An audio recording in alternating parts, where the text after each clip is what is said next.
2019 August 19 ഉച്ചകഴിഞ്ഞ് ബ്രസീലിലെ ഏറ്റവും വലിയ നഗരമായ സവോ പോളോയുടെ ആകാശം ഇരുണ്ടുപോയി. കാരണം ആമസോൺ മഴക്കാടുകളിൽ വലിയ ഒരു കാട്ടുതീ പടർന്നതോടെ ആ തീ സൂര്യനെ മറക്കുന്ന വിധം ആകാശത്ത് കറുത്തിരുണ്ടു. അങ്ങനെ കറുത്തിരുണ്ട ആകാശത്തിൻ്റെ ചിത്രം സമൂഹമാധ്യമങ്ങളിൽ വന്നതോടെ താമസിയാതെ ഭൂമിയുടെ ശ്വാസകോശം എന്നറിയപ്പെടുന്ന ആമസോൺ മഴക്കാടുകൾ ഒരിക്കൽ കൂടി ലോകശ്രദ്ധയെ ക്ഷണിച്ചു. അതിവിശാലമായ ആമസോൺ മഴക്കാടുകളും ആമസോൺ മഴക്കാടിൻ്റെ ഹൃദയഭാഗത്തിലൂടെ കടന്നുപോകുന്ന ആമസോൺ നദി, ആമസോൺ നിഗൂഢതകൾ, കൂടാതെ ആമസോൺ പര്യവേഷണം ചെയ്യാൻ പോയി ഇതുവരെ തിരിച്ചു വരാത്ത കുറച്ച് പര്യവേഷകരെക്കുറിച്ചുമാണ് ഇന്നത്തെ ഈ വീഡിയോയിൽ നാം കാണാൻ പോകുന്നത്.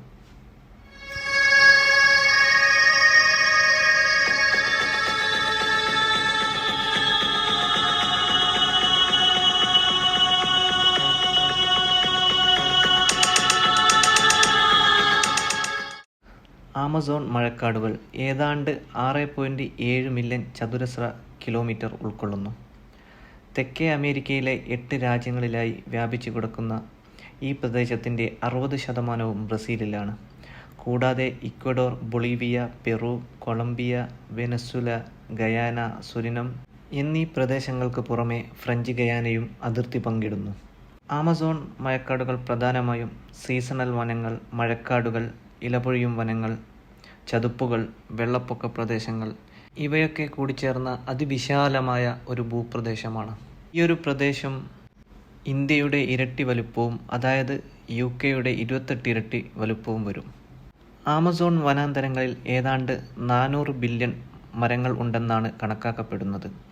ഈ മരങ്ങൾ തെക്കേ അമേരിക്കയിൽ ഉടനീളമുള്ള മഴയ്ക്ക് കാരണമാവുന്നു. അതായത് പ്രതിദിനം 20 ബില്യൺ ടൺ വെള്ളമാണ് ആമസോൺ മഴക്കാടുകളിലെ മരങ്ങൾ വായുവിലേക്ക് വിടുന്നത്. ശരാശരി പൂർണ്ണ വളർച്ചയെത്തിയ ഒരു വൃക്ഷത്തിന് ദിവസവും 1000 ലിറ്റർ വെള്ളം വരെ വായുവിലേക്ക് വിടാൻ സാധിക്കും. ശരാശരി വലുപ്പമുള്ള 10 ബാത്ടബുകൾ നിറയ്ക്കാനാവശ്യമായ അത്രയും വെള്ളമാണ് ഓരോ വൃക്ഷവും പ്രതിദിനം ആമസോൺ മഴക്കാടുകളിലേക്ക് പുറന്തള്ളുന്നത്. വർഷം മുഴുവൻ നിർത്താതെ പെയ്യുന്ന മഴ അത് നദിക്കരയിൽ കനത്ത വെള്ളപ്പൊക്കത്തിനും മണ്ണിടിച്ചിലിനും കാരണമാവുന്നു. അതിരൂക്ഷമായ പ്രവാഹത്തിൽ ധാരാളം പടുവൃക്ഷങ്ങളും മറ്റും കടപുഴകുന്നു. ഇങ്ങനെ കടപുഴകി വീഴുന്ന മരങ്ങളും മറ്റും ഏതാണ്ട് 75 ബില്യൺ ടൺ കാർബൺ സംഭരിക്കാൻ കാരണമാവുന്നു. എന്നാൽ തന്നെയും ഇത്രയും പ്രാധാന്യമുള്ള ആമസോൺ മഴക്കാടുകളുടെ ഒരു വലിയ പ്രദേശം തന്നെ ഓരോ ദിവസവും വെട്ടിമാറ്റപ്പെടുന്നു. നിലവിലെ കണക്കനുസരിച്ച് ആമസോൺ എന്ന വന്യഭൂമിയുടെ 20% ഇതിനകം നഷ്ടപ്പെട്ടു എന്നാണ് കണക്കുകൾ സൂചിപ്പിക്കുന്നത്. 2020 വനനശീകരണം സർവകാല റെക്കോർഡിലേക്ക് എത്തിയത്. വനനശീകരണത്തിന് പ്രധാന കാരണമായിട്ട് ഗവേഷകർ പറയുന്നത് കന്നുകാലി വളർത്തൽ, റോഡുകൾ, റെയിൽവേ, അണക്കെട്ടുകൾ എന്നിവയുടെ നിർമ്മാണം, അനധികൃത മരം മുറിക്കൽ, ഖനനം എന്നിവയൊക്കെയാണ്. അതിവിശാലമായ ആമസോൺ മഴക്കാടുകളിൽ 350 വ്യത്യസ്ത വിഭാഗത്തിൽപ്പെട്ട 30 ലക്ഷത്തിലധികം ആളുകളാണ് താമസിക്കുന്നത്. ആകെ ജനസംഖ്യയുടെ 9% ആൾക്കാരും തദ്ദേശീയരാണ്. അതിൽ 60 വിഭാഗം ജനങ്ങൾ പുറം ലോകവുമായി യാതൊരു സമ്പർക്കവുമില്ലാതെ ജീവിക്കുന്നു എന്നതാണ് വസ്തുത. അവർ ഇപ്പോഴും വന്യതയിൽ ഒറ്റപ്പെട്ടു കഴിയുന്നു. ഇവിടെ തദ്ദേശീയരായിട്ടുള്ള ജനങ്ങൾ 300-ലധികം വ്യത്യസ്തമായ ഭാഷകളാണ് സംസാരിക്കുന്നത്. ഇത്രയും ഭാഷ സംസാരിക്കുന്ന വേറൊരു ജനത ഭൂമിയിൽ തന്നെ ഉണ്ടോ എന്ന കാര്യത്തിൽ സംശയമാണ്. ഭൂമിയിലെ ഏറ്റവും വൈവിധ്യമുള്ള പ്രദേശമാണ് ആമസോൺ മഴക്കാടുകൾ. ഈ അത്ഭുതകരമായ മഴക്കാടുകളിൽ ലോകത്ത് മറ്റെവിടെയും കാണാത്ത അത്രയും പക്ഷികൾ, സസ്തനികൾ, മൃഗങ്ങൾ, സസ്യങ്ങൾ എന്നിവയുടെ ആവാസ കേന്ദ്രമാണ്. ഇവിടെ നമുക്ക് 4000 ഇനത്തിൽപ്പെട്ട സസ്യങ്ങൾ, 16,000 ഇനത്തിൽപ്പെട്ട പർവ്വതങ്ങൾ, 3000 ഇനം മത്സ്യങ്ങൾ, 430 ഇനം സസ്തനികൾ, 1000 തരം ഉഭയജീവികൾ, കൂടാതെ 400 തരം ഉരഗങ്ങൾ എന്നിവയും നമുക്ക് ഈ പ്രദേശത്ത് കാണാൻ കഴിയും. അതായത് നമ്മൾ ഇന്ന് ഭൂമിയിൽ കാണുന്ന 30% മൃഗങ്ങളും നമുക്ക് ആമസോൺ വനാന്തരങ്ങളിലും കാണാം. വൃക്ഷങ്ങളിൽ പ്രധാനപ്പെട്ടവയാണ് അക്കേഷ്യ, ബ്രസീൽ നട്ട്സ്, മാർട്ടിൻ, ദേവദാരു, മഹാഗണി എന്നിവയാണ്. ആമസോൺ മഴക്കാടുകൾ കിഴക്ക് അറ്റ്ലാന്റിക് സമുദ്രം മുതൽ പടിഞ്ഞാറ് ആൻഡീസ് പർവ്വതനിരകൾ വരെ നീണ്ടുകിടക്കുന്നു. ലോകത്ത് വളരെ കുറച്ചു മാത്രം പര്യവേഷണം ചെയ്യപ്പെട്ട സ്ഥലമാണ് ഡോ ജവാരി. ഈയൊരു ഭൂപ്രദേശം അതിൻ്റെ ഇടതൂർന്ന സൗഹൃദമില്ലാത്ത പ്രകൃതി ഭൂമിയിലെ ഏറ്റവും മാരകമായ ചില ജീവികളുടെ ആവാസ കേന്ദ്രമാണ്. ജാഗ്വറുകൾ, അനാക്കോണ്ടകൾ, പിരാനകൾ, കൈമൻ മുതലകൾ, ബ്രസീലിൽ അലഞ്ഞു നിരക്കുന്ന പ്രത്യേകതരം ചിലന്തികൾ, 10 പേരെ കൊല്ലാൻ വിഷമുള്ള തവളകൾ എന്നിവയൊക്കെയാണ്. പടിഞ്ഞാറ് നിന്ന് കിഴക്കോട്ടൊഴുകുന്ന തെക്കേ അമേരിക്കയുടെ വടക്ക് ഭാഗത്താണ് ആമസോൺ നദി സ്ഥിതി ചെയ്യുന്നത്. അതായത് പെറുവിലെ ആൻഡീസ് പർവ്വതനിരകളിൽ നിന്നും ഉത്ഭവിച്ച് Ecuador, Colombia, Venezuela, Bolivia, Brazil എന്നീ രാജ്യങ്ങളിലൂടെ സഞ്ചരിച്ച് വിശാലമായ അറ്റ്ലാന്റിക് സമുദ്രത്തിലേക്ക് ചേരുന്നു.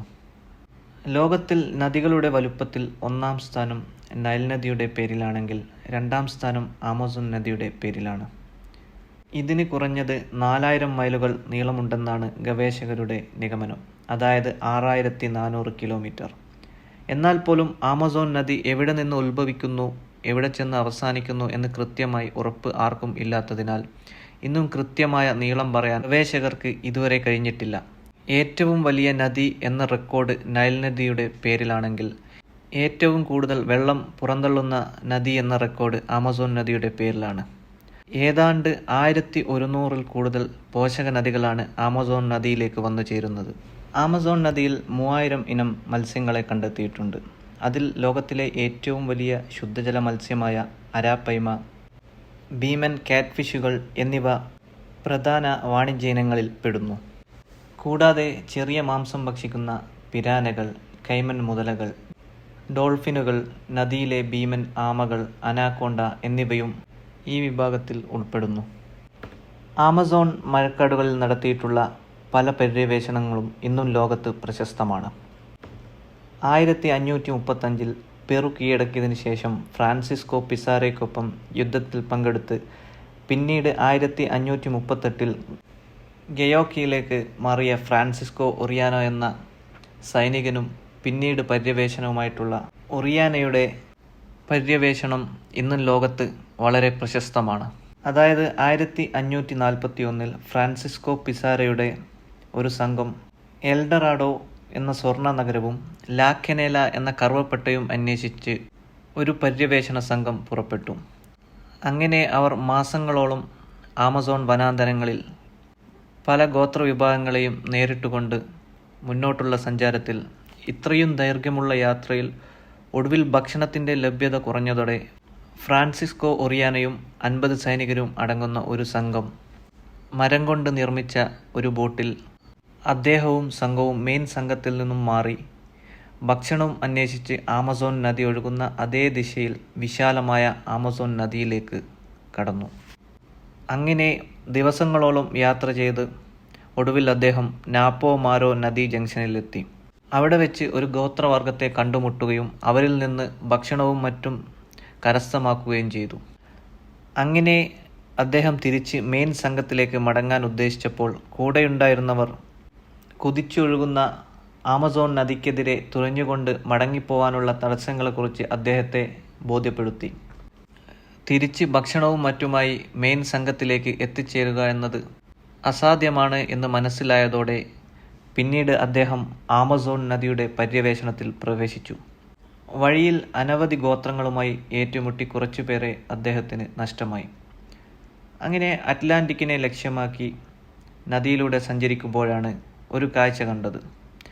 പല ഗോത്രങ്ങളോടും പൊരുതി മുന്നോട്ട് വന്ന അദ്ദേഹം ഒരു ഗ്രാമതീരത്ത് എത്തിയപ്പോൾ അമ്പും വില്ലും ഉപയോഗിച്ച് ശക്തമായി വീറും വാശിയോടെ പോരാടുന്ന ഒരുപറ്റം സ്ത്രീകൾ മാത്രമുള്ള ഒരു ഗ്രാമം കാണാനിടയായി.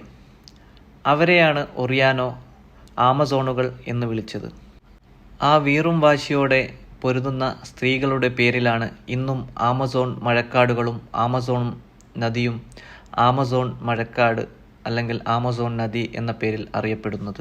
അങ്ങനെ അദ്ദേഹം 1541-ൽ പുറപ്പെട്ട് 1542 ഓഗസ്റ്റിൽ വിശാലമായ അറ്റ്ലാന്റിക് സമുദ്രത്തിൽ എത്തുകയും അവിടെ വെച്ച് അദ്ദേഹം അദ്ദേഹത്തിൻ്റെ ജന്മനാടായ സ്പെയിനിലേക്ക് പോയി.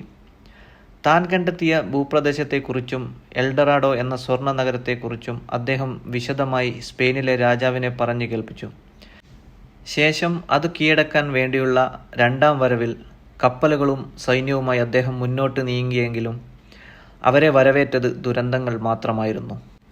യാത്ര ആരംഭിച്ച് കുറച്ച് ദിവസം കഴിയുമ്പോഴേക്കും കനത്ത മഴയിലും കാറ്റിലും പെട്ട് ആളുകളും കപ്പലുകളും നഷ്ടമായി. ഇത്രയൊക്കെ നഷ്ടം വന്നിട്ടും എല്ലാം തരണം ചെയ്തുകൊണ്ട് അദ്ദേഹം വീണ്ടും മുന്നേറുക തന്നെ ചെയ്തു. ഒടുവിൽ ആമസോൺ നദിയിലേക്ക് പ്രവേശിച്ചെങ്കിലും ഫ്രാൻസിസ്കോ ഒറിയാനോ എന്ന ധീരനായ യോദ്ധാവും പര്യവേഷകനുമായിട്ടുള്ള അദ്ദേഹത്തെ അവിടെ സ്വീകരിച്ചത് അദ്ദേഹത്തിൻ്റെ സ്വപ്നതുല്യമായ എൽഡറാഡോ എന്ന സ്വർണ്ണഭൂമിക്ക് പകരം അദ്ദേഹത്തിൻ്റെ മരണമായിരുന്നു. അതേപോലെ ചരിത്രത്തിൽ ഏറ്റവും ചർച്ച ചെയ്യപ്പെട്ട പര്യവേഷണം അത് പേഴ്സി ഹാരിസൺ ഫോസറ്റിൻ്റേതാണ്. 1867 ഓഗസ്റ്റ് 18 ഇംഗ്ലണ്ടിലായിരുന്നു അദ്ദേഹം ജനിച്ചത്. മികച്ച പര്യവേഷകൻ എന്നതിൽ ഉപരി ഭൂമിശാസ്ത്രജ്ഞൻ, പീരങ്കി ഉദ്യോഗസ്ഥൻ, പുരാവസ്തു ഗവേഷകൻ എന്നതിലൊക്കെ മികച്ച പ്രാഗൽഭ്യം ഉള്ള ആളായിരുന്നു ഫോസറ്റ്. അദ്ദേഹം 1906 24 ഇടയിൽ തെക്കേ അമേരിക്കയിൽ 7 തവണ പര്യവേഷണം നടത്തി. ആമസോൺ കാടിനുള്ളിൽ സിറ്റി ഓഫ് സെഡ് അല്ലെങ്കിൽ ലോസ്റ്റ് സിറ്റി ഉണ്ടെന്ന വിശ്വാസം അദ്ദേഹത്തിനും സംഘത്തിനും ഉണ്ടായിരുന്നു. ലോസ്റ്റ് സിറ്റി എന്ന പ്രദേശം ആദ്യം കണ്ടെത്തുന്ന ആദ്യത്തെ പര്യവേഷകൻ ഞാനായിരിക്കണം, എനിക്ക് മുൻപ് ആരും അത് കണ്ടുപിടിക്കരുത് എന്ന ഉദ്ദേശത്തോടെ അദ്ദേഹവും മകനും ഉൾപ്പെടുന്ന ഒരു സംഘം 1925 തെക്കേ അമേരിക്കൻ വന്യതയിലേക്ക് നീങ്ങി. ആദ്യമൊക്കെ അദ്ദേഹം എക്സ്പ്ലോർ ചെയ്യുന്ന ഓരോ കാര്യങ്ങളും വളരെ കൃത്യമായിട്ട് തന്നെ പുറം ലോകത്തേക്ക് എത്തിച്ചുവെങ്കിലും പിന്നീട് അദ്ദേഹത്തെക്കുറിച്ചോ സംഘത്തെക്കുറിച്ചോ യാതൊരു വിവരവും പുറം ലോകത്തിന് കിട്ടിയിട്ടില്ല. പിന്നീട് അദ്ദേഹത്തെ തേടി ഒരുപാട് പര്യവേഷണ സംഘം പേഴ്സി ഫോസറ്റ് പോയ അതേ വഴിയിലൂടെ ആമസോൺ വന്യതയിലേക്ക് സഞ്ചരിച്ചെങ്കിലും അദ്ദേഹത്തിൻ്റെ എന്ന് ഉറപ്പിക്കുന്ന അവശിഷ്ടമോ അദ്ദേഹത്തെക്കുറിച്ച് അല്ലെങ്കിൽ അദ്ദേഹത്തിന് എന്ത് സംഭവിച്ചു എന്നതിനെക്കുറിച്ച് ഒരു വിവരവും ഇന്ന് വരെ ലോകത്തിന് മുന്നിൽ കൊണ്ടുവരാൻ ആർക്കും കഴിഞ്ഞിട്ടില്ല. 1867 ഇംഗ്ലണ്ടിൽ ജനിച്ച പേഴ്സി ഫോസറ്റ് 1925 നടന്ന പര്യവേഷണത്തിൽ ആമസോൺ വനാന്തരങ്ങളിൽ അപ്രത്യക്ഷമായി. ഇന്നും പല പര്യവേഷണങ്ങളും അദ്ദേഹത്തെയും സംഘത്തെയും തേടി ആമസോൺ വനാന്തരങ്ങളിൽ ഇപ്പോഴും നടന്നുകൊണ്ടിരിക്കുന്നു. ഈ അടുത്ത് 2011 ആൻഡ്രൂ റോസോ എന്ന ഗവേഷകൻ പെറുവിയൻ ആമസോണിലെ നിബിഡ വനത്തിൽ മറഞ്ഞിരിക്കുന്ന തിളക്കുന്ന നദിയെ തേടി യാത്ര പുറപ്പെട്ടു. ഷെനായ് ടിംബിഷ്ക എന്നറിയപ്പെടുന്ന ഈ നദി അദ്ദേഹം കണ്ടെത്തുക തന്നെ ചെയ്തു. അതായത് 200 ഫാരൻഹീറ്റ് വരെ എത്താൻ കഴിവുള്ള ഷെനായ് നദി വെളുത്ത കല്ലുകൾ കൊണ്ട് സമ്പന്നമാണ്. 16 അടി വരെ താഴ്ചയുള്ള വെള്ളത്തിൽ നിർഭാഗ്യവന്മാരായ തവളകളും മറ്റു നദീജീവികളും മത്സ്യങ്ങളും ചത്തുമലർന്ന് വെള്ളത്തിൽ പൊങ്ങിക്കിടക്കുന്ന കാഴ്ചയാണ് അദ്ദേഹം കണ്ടത്. ആ നദിയെക്കുറിച്ച് നല്ലപോലെ ഗവേഷണം നടത്തിയ അദ്ദേഹം ഒടുവിൽ ഒരു നിഗമനത്തിലെത്തി. വെള്ളം ഭൂമിയുടെ ഉള്ളറയിലേക്ക് ആഴത്തിൽ എത്തുകയും ഭൂമിയുടെ അന്തർഭാഗത്തുള്ള ചൂടുവെള്ളം ഇതുമായി കലരുകയും അങ്ങനെ കൂടിക്കലർന്ന ആ ചൂടുവെള്ളം വീണ്ടും ഭൂമിയുടെ വിള്ളലിലൂടെ മുകളിലേക്ക് വരുന്നു. അതുകൊണ്ടാണ് ഈ നദിയിൽ എപ്പോഴും തിളക്കുന്ന പ്രതിഭാസം ഉണ്ടാവുന്നത് എന്നാണ് അദ്ദേഹം അവകാശപ്പെടുന്നത്. എന്നാൽ അവിടെയുള്ള ഗോത്ര വിഭാഗം വിശ്വസിക്കുന്നത് ഇത് സൂര്യൻ്റെ ചൂടിൽ തിളക്കുന്നു എന്നാണ്. അതുകൊണ്ടാണ് ആ ഗോത്ര വിഭാഗം ആ നദിയെ അവരുടെ ഭാഷയിൽ ഷെനായ് ടിംബിഷ്ക എന്ന് വിളിക്കുന്നത്. ഈ തിളച്ചു മറയുന്ന നദിയിലെ വെള്ളം രോഗശാന്തിക്ക് നല്ലതാണ് എന്നൊരു വിശ്വാസവും അവർക്കുണ്ട്. അതുകൊണ്ട് തന്നെ അവരുടെ പുരാതന മരുന്നുകളിൽ അവരിത് ഉപയോഗിക്കുകയും മാത്രവുമല്ല അസുഖമുള്ള ആളുകൾ ആ നദിയിൽ പോയി മുങ്ങിക്കുളിക്കുകയും ചെയ്യുന്നു. ആമസോൺ മഴക്കാടുകൾ വന്യമാണ്, നിഗൂഢമാണ്. ആമസോൺ മഴക്കാടുകളുടെ ഉള്ളറയിലേക്ക് ഇന്നും മനുഷ്യന് ഇറങ്ങിച്ചെല്ലാൻ കഴിഞ്ഞിട്ടില്ല. ഓരോ ദിവസവും പുതിയ പുതിയ സസ്യങ്ങൾ അല്ലെങ്കിൽ പുതിയ പുതിയ ജീവികൾ അവിടെ നിന്നും സയൻറ്റിസ്റ്റുകൾ കണ്ടെത്തുന്നു. വീണ്ടും ഒരു നല്ല വീഡിയോയുമായി വീണ്ടും കണ്ടുമുട്ടാം എന്ന ശുഭപ്രതീക്ഷയിൽ എല്ലാവർക്കും താങ്ക്സ്. Take care.